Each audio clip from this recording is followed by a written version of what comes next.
Olá, eu sou a Camila Arno, uma das responsáveis pela equipe de Wealth Planning do Itaú, e hoje estou aqui com a Viviane Delguercio, que também atua conosco como especialista. Neste vídeo, vamos tratar de um assunto que ainda costuma ser pouco discutido no Brasil, mas tem ganhado cada vez mais relevância: os efeitos da incapacidade civil nas empresas. Nós já abordamos incapacidade em outro vídeo sob uma perspectiva de direito civil, mas hoje a proposta é olhar mais para a dinâmica societária de famílias empresárias. O que acontece quando um sócio é declarado incapaz? Quais são os impactos práticos e jurídicos para a empresa?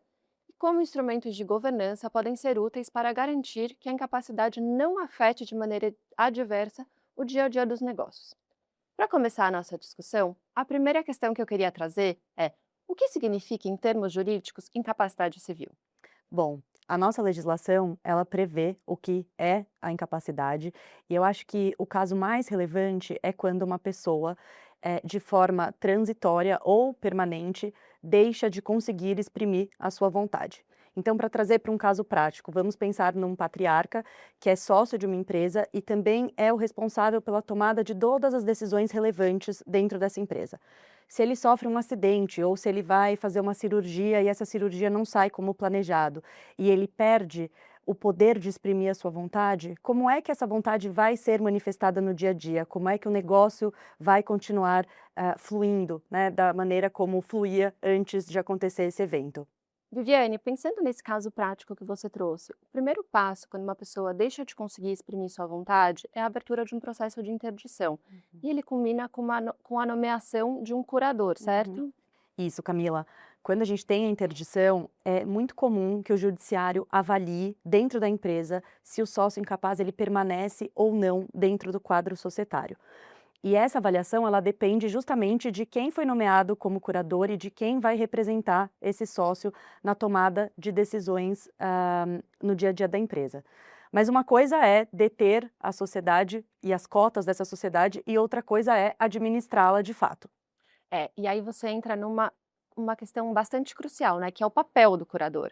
Porque essa pessoa, ela é nomeada para representar o incapaz, mas ela não tem poderes ilimitados, né? Esse papel tem limitações. Quais são essas limitações? Bom, existem limites, super claros com relação à atuação do curador, especialmente quando a gente pensa em atos que, impactem o patrimônio, assunções de dívida, garantias, e acho que sem que a gente tenha, de fato, uma estrutura robusta, né, e que reflita as necessidades da empresa, a gente pode ter até bloqueios decisórios. Então, é muito comum que a gente tenha algumas decisões que dependem de autorização judicial, é muito comum que a gente tenha decisões que dependem de um quórum, específico previsto no contrato social da empresa. Então, é necessário que se faça uma reflexão, principalmente quando o papel do sócio incapaz era muito central dentro da atividade empresarial.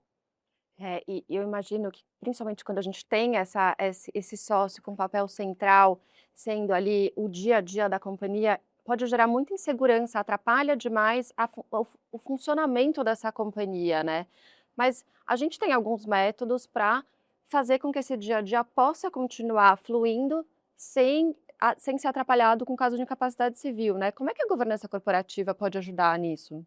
Perfeito, Camila. O que eu acho que precisa ficar claro é que quando a gente tem um plano de governança bem traçado, né, para esse caso de incapacidade de um sócio, a gente não vai eliminar os problemas, mas a gente vai criar um cenário de maior previsibilidade e continuidade, de modo a estabelecer as regras que vão funcionar no dia a dia daquela empresa.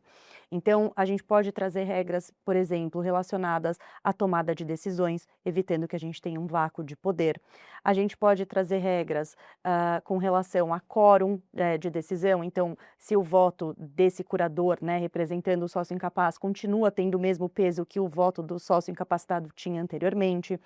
A gente pode também, em alguns casos,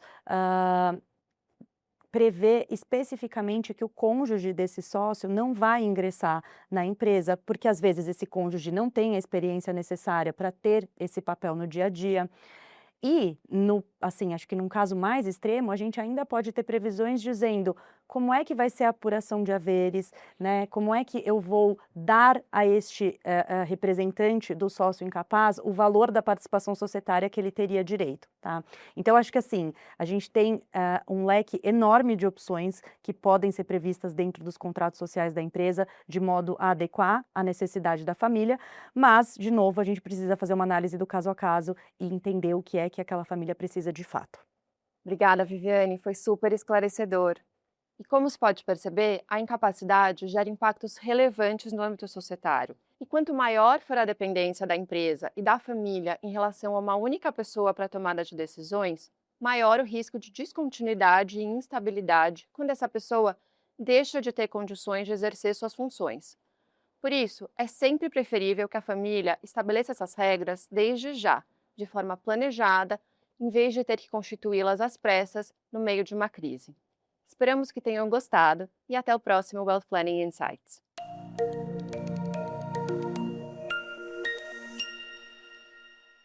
This discussion is intended for informational purposes only. This is not investment research or investment advice, and no recommendation or financial advice is being given. This discussion does not take into account individual investment objectives, financial condition, or investor needs. The views and opinions expressed in this discussion may differ from the views and opinions of other departments or divisions of Itaú and its affiliates.